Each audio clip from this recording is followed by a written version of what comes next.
When Thargoids pursued the Aegis megaship Alexandria from the Pleiades into the bubble, someone was watching. The Thargoids seemed to be attracted by the presence of Guardian artefacts.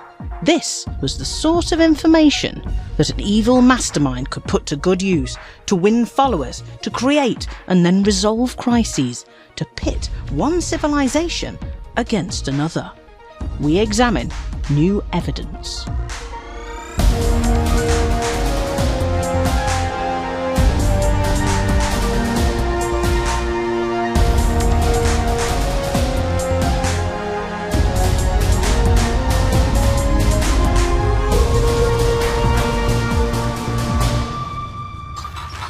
May 28th, 3307. Captain Morales, private log.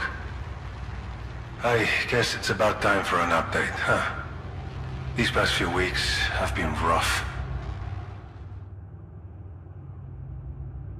In April 3307, the Galactic Summit was over. Alliance Prime Minister Edmund Mann had failed to obtain ratification for the Sirius Accord, which would have secured funding for Tri-Superpower Research and Defence Agency Aegis. Because of this failure, Aegis was working independently to demonstrate its effectiveness in the hope that it could secure increased funding from Federation and Empire. It had scored some early success back in 3303, developing anti-Xeno technology, such as Liz Ryder's AX missile rack, Professor Palin's AX Xeno scanner, and the AX multi-cannon, and anti-Xeno variants of ship-launched fighters, supplemented a few months later by Ramtar's Guardian-inspired designs. Now, in 3307, it launched a research program to create new and more effective weapons using Guardian technology. 400,000 Guardian artefacts were collected by the Aegis megaship Alexandria in Delphi for this research program following an appeal. But something strange happened. The Thargoids, who'd been relatively quiet for months, struck a number of systems on the 13th of May, including Delphi. Professor Albert Tesreau of Aegis speculated at the time that the Thargoids, who fought an ancient war against the Guardians, might have launched this attack because of the massive concentration of Guardian technology aboard the Alexandria. The megaship was not damaged in the attack, and Aegis decided to move it to Sol for safety. The ship was pursued by Thargoids on its first jump to HIP 16538, and for a week the system was overrun by Thargoids. Captain Morales was impressed by the support he received from independent pilots in fighting off the Thargoids. But then the plan started to fall apart. To really put the speed shine on things, the Federation banned the Alexandria from entering its space a few days ago. They're convinced that our cargo is attracting the Thargoids. Maybe they're right. I thought the Thargoid curse was nonsense, but something's drawing them like flies around crap. It's no secret that Guardian tech stirs Thargoids up pretty badly. Maybe Aegis should have thought of that before filling my ship's cargo holds with this stuff. Aegis redirected the Alexandria to the HIP 30944 prison system, with the intention of unloading the Guardian artefacts into smaller ships to distribute to research facilities. But the Alexandria failed to arrive on the 3rd of June. After a search, Aegis declared the ship lost, with all cargo and crew. Some speculated that the Alexandria had been destroyed by Thargoids, but the truth has only been discovered in the past week. Aegis wasn't the only organisation researching Thargoids in 3303. A company called Azimuth Biochemicals has been researching Thargoids and Guardians for nearly 200 years. Its focus was on creating weapons using alien technology, but not necessarily for use against the aliens. Their research was secret, and the story is only gradually becoming known. In August last year, we discovered that before the return of the Thargoids 4 years earlier, Azimuth Biochemicals, working under the orders of someone known as the Witch, had captured a Thargoid scout spaceship and was working to allow humans to fly the ship. The chief scientist, Thomas Dawn, recorded details of hundreds of experiments made to implant mechanisms within the brains of human test subjects to allow them to interface with the Thargoid technology. Few of the unwilling test subjects survived. Dawn's plan was to use Thargoid ships against the Thargoids and to wipe them out. But the failure of the captured ship and the arrival of the much larger Thargoid interceptors later that year meant that the programme was first halted and then, as the word of the Thargoids' return spread, abandoned. The Witch ordered a withdrawal from the HIP 26176 and HIP 22460 systems. The discovery of the 200-year-old Azimuth biochemical ships, the Adamastor and the Hesperus, in 3306 and 3307, attracted the interest of a mysterious scientist who called himself Salvation. Salvation seemed to know a lot about these ancient ships and directed commanders to a tender to the megaship Hesperus, the Proteus, in Trapezium Sector YU-X C1-2. There, logs were found that revealed that Azimuth scientists had succeeded in creating a powerful weapon, not specifically anti-Thargoid, using Guardian materials found nearby. The weapon was so powerful that it killed all those present, and its secret was preserved until the site was rediscovered on the 12th of June 3307. Salvation and Aegis both appealed for help collecting Guardian artefacts from the planet. Aegis to replace the cargo of the lost Alexandria, whereas Salvation, it later transpired, intended to recreate the weapon that was created by the crew of the Proteus. Salvation's appeal was by far the more successful. In mid-September, Salvation tried out the new superweapon. He broadcast a warning that the Cornsar system was about to be invaded by Thargoids on the 14th of September. And on the 16th of September, the Thargoids duly invaded.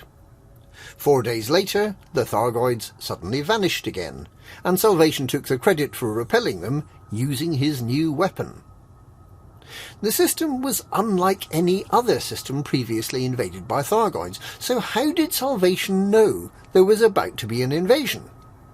An investigation of the system showed a wide scattering of Guardian materials, suggesting that the system might have been seeded with these materials to attract the Thargoids.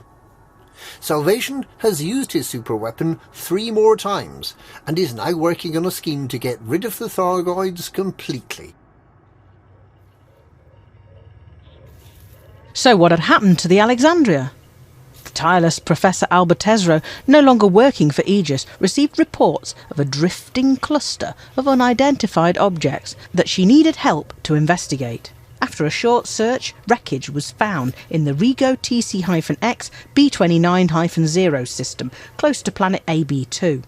Searching the wreckage revealed 6 voice logs left by Captain Morales, confirming that this was what remained of the Alexandria.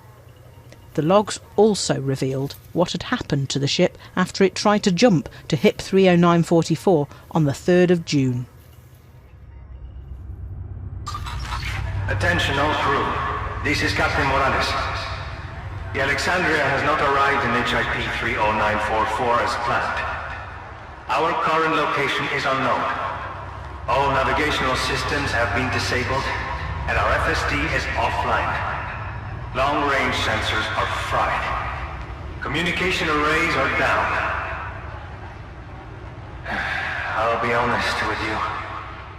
It looks like the ship has been sabotaged by someone who knew exactly what to do. My guess is we're floating between star systems. Dead space, my grandpa called it. Could be here for a while. Morales was confident that the ship could be repaired, and the crew set to work.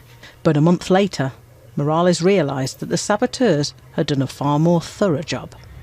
Whoever sabotaged us knew everything about the Alexander's operation. They corrupted our computer and wiped all alternates and backups. Most of our interface panels are useless. I can't even order a hot drink from the damned vending machines anymore. The hardware was crippled as well. Even our shuttles and fighters. Grant assessed the damage and can't work out how the hell it happened. And on July the 3rd, Morales reported that a fleet of heavy freighters dropped out of hyperspace right beside the Alexandria. Given that we're not broadcasting a signal, they're either the luckiest search party in the galaxy, or they knew exactly where to look. A few hours later, Morales updated his log again. The unidentified ships hailed us, claimed a problem with our FSD was detected just before the failed hyperspace jump. Someone called the Witch had arranged the rescue operation and spent a month tracking us down. I reviewed their orders and everything seemed legit. Not that I had much choice.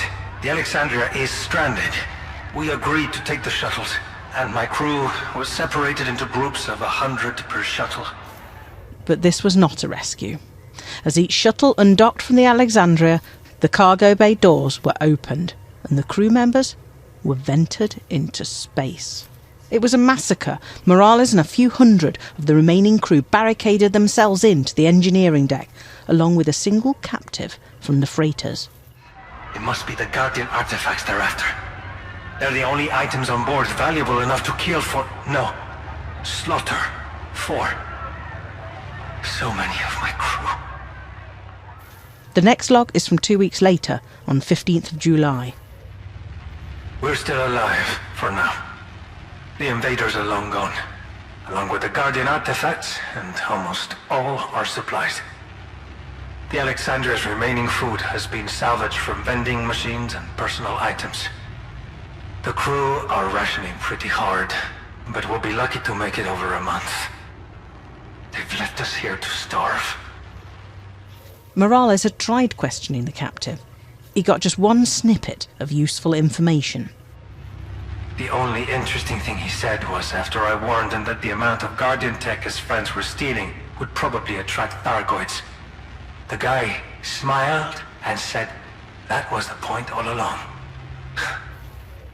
The remaining crew of the Alexandria attempted to restart their hyperdrive, but it's clear from the remaining log that this was unsuccessful. It's not clear whether the ship disintegrated immediately when the jump failed, or if the catastrophic failure came later. It is clear that there were no survivors. The logs from the Alexandria provide firm evidence that the Witch from Project Seraph and Azimuth Biochemicals is still alive, and strong circumstantial evidence that Salvation may also have been working with the Witch. If true, this may be a concern for many who have previously helped Salvation. If the Witch somehow caused the Alexandria to misjump and then took the Guardian artifacts to use as a lure for Thargoids, allowing 4,000 crew members to die in the process, if Salvation, who also had a megaship full of Guardian artifacts, was able to accurately predict the invasion of Cornsar, which was later found to be full of Guardian materials, and if Salvation still had enough Guardian technology to fire his superweapon 4 times, then this suggests that the Witch and Salvation had common methods and goals. We don't know who Salvation is, but what if he's one of the Azimuth scientists? What if he's Professor Thomas Dorn, who treated his human test subjects with about as much compassion as he would laboratory rats? And what if the Witch, or Salvation, is able to hold humanity hostage, using carefully placed Guardian materials to cause Thargoid invasions at will? There's a massive potential for targeted destruction if the Thargoids can be summoned like this. Aegis was shut down partly because of its perceived incompetence and largely as a result of the loss of the Alexandria. Now that the fate of the Alexandria is understood, now that we know it was sabotaged, perhaps the future of Aegis will be reassessed. Whatever happens, I want to state for the record that the crew of the Alexandria have carried out their duties beyond any reasonable expectation of the service they should need to give. Despite the sabotage, the betrayal by our supposed rescuers, the stress of tight rations, the gamble that we're taking now, the crew has done everything asked of them and more. I am proud of the never say die attitude and the dedication shown to the Aegis project. Okay. Andis, start her up. I am